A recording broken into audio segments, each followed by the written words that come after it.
Thank you for tuning into our podcast, Canal Days, What Life is Like in the Industrial Connecticut River Valley of Massachusetts. I am your host, Carrie, and joining us today is Holyoke's very own local historian and creator of the historical tours of Greater Holyoke, Robert Camus. He personally offers and leads public and private tours, as well as presentations of historical sites within communities throughout the state of Massachusetts.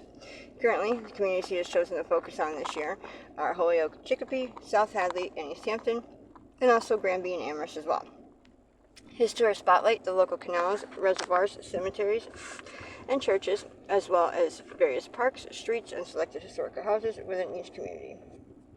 In today's episode, we'll be discussing the Our Lady of Mount Carmel Church in Springfield, Massachusetts.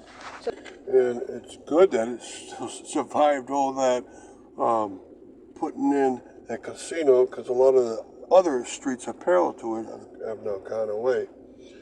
All right, so we're talking about the church, but we also talk about the things around it, including the Springfield Home for Friendless Women and the Springfield Day Nursery. And then back to the church, we're going to talk about some of its beautiful architectural value. It's surprised when you drive down the street that it has so much on it, first of all. All right, but first, where the church is at 117 Williams Street in the downtown area. And this Our Lady of Mount Carmel was started in 1911 with a small chapel. And it serves every Roman Catholic church in Springfield is going to serve a different ethnic group. And this one happens to serve the Italian. So, and it still does stress very much the Italian, although there are, of course, other groups that now go there. And it's quite a beautiful church with a beautiful bell tower that rises above it to the side. And you'll see some of its architectural value. I'll talk about that much later. But this is pretty much an Italian church. And inside it's quite also nice. And it's actually a new church. Remember, 1911, that's barely over 100 years old. Compared to, say, other churches such as St. Michael's and St. Matthew's, which are like 160 years old. And this one's in great shape. And tell us about the Springfield Home for Friendless Women and Children. Right across the street from the church, there is an organization, 136 Williams Street. And this organization came to this location from another location in Springfield. It actually came about in 1865, and what a name to it, Springfield Home for Friendless Women. What does that mean? That means a woman that has been a widow and has no other relatives to go with.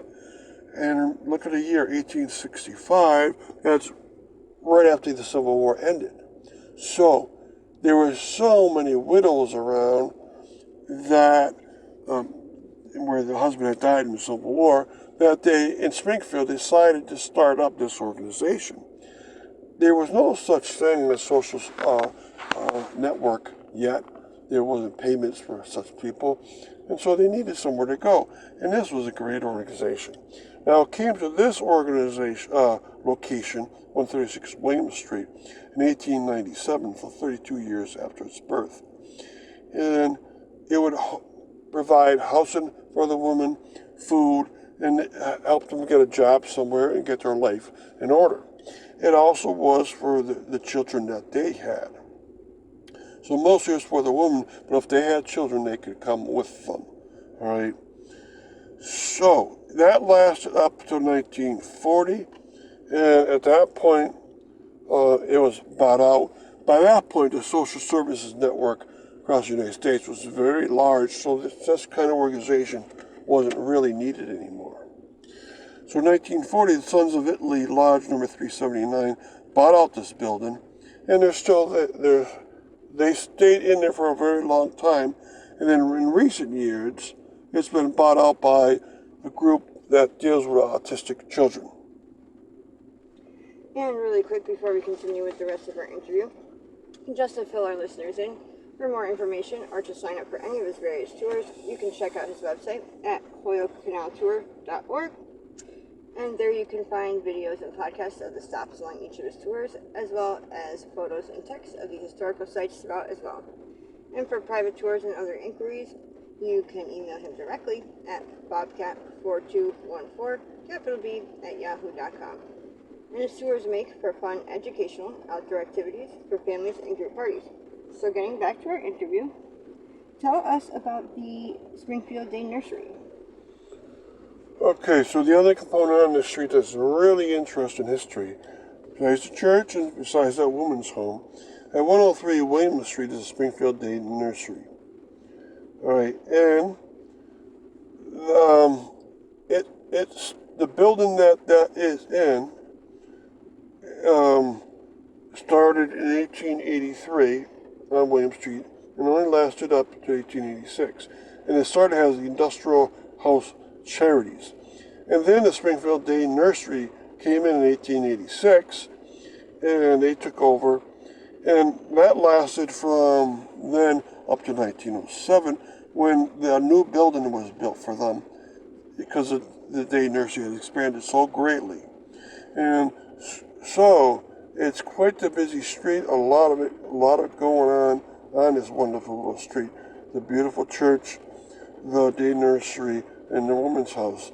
A lot to help people deal with their life. Now, this actual day nursery was so big that they owned some of the backyard too, because there were so many kids that they let them go in the back as a playground. So it's quite large.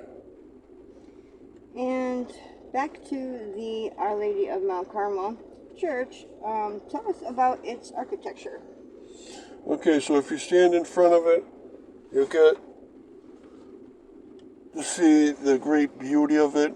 If you look at it, the front is a nice colored brick, but not every place is a brick on that front, because every once in a while, about 5 feet apart from each other and offset a bit, there's a white colored stone embedded into the brickwork. All right, and then if you look at it, it looks very Italian looking, like a Palazzo look, Italianate dentile look on the top. Has a rose window, has a Romanesque style look to it. But if you look off to the left side, of course, there's the place for the bell tower. And while I was down there researching it, on goes the bell. It kept ringing for about 5 minutes in a row because they were having a special procession that day.